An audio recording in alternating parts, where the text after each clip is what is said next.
Pemirsa, Mahkamah Konstitusi akan membacakan putusan sengketa Pilpres hari ini. MK memiliki beberapa opsi dalam mengambil putusan untuk mengembalikan marwahnya usai mendapat sorotan publik.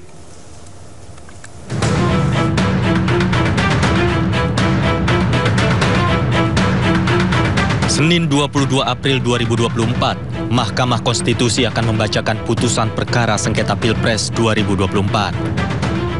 Seluruh ahli dan saksi, baik dari pihak Anies Muhaimin dan pihak Ganjar Mahfud telah hadir memberikan keterangan. Tak hanya itu, untuk pertama kalinya dalam sejarah, Mahkamah Konstitusi menghadirkan 4 orang menteri di muka persidangan.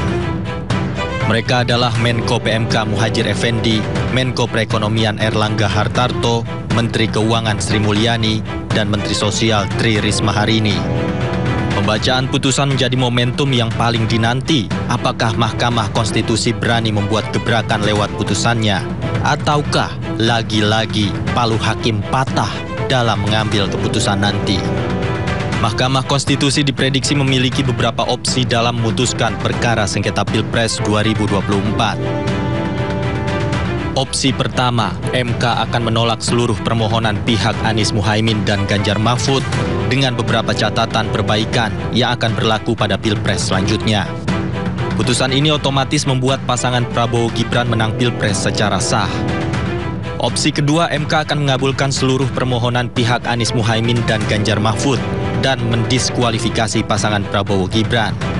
Hal ini memungkinkan pemungutan suara ulang dilakukan dengan kandidat hanya diikuti oleh Anies Muhaimin dan Ganjar Mahfud saja. Opsi ketiga, MK hanya mendiskualifikasi Gibran Raka Buming Raka. Hal ini otomatis membuat Prabowo ganti cawapres baru dalam pemungutan suara ulang. Namun opsi ini diprediksi sulit dilakukan karena akan berimbas pada perpanjangan masa jabatan Jokowi jika pemilu ulang berlangsung 2 putaran. Opsi keempat, MK akan mendiskualifikasi Gibran, namun Prabowo tetap sah dan dilantik jadi presiden.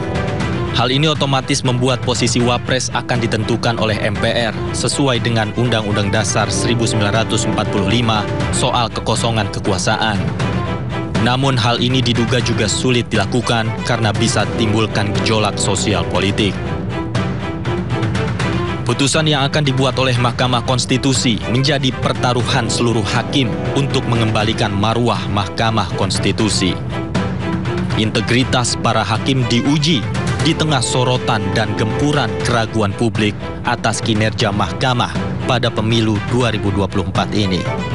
Dari Jakarta, Tim Liputan iNews melaporkan.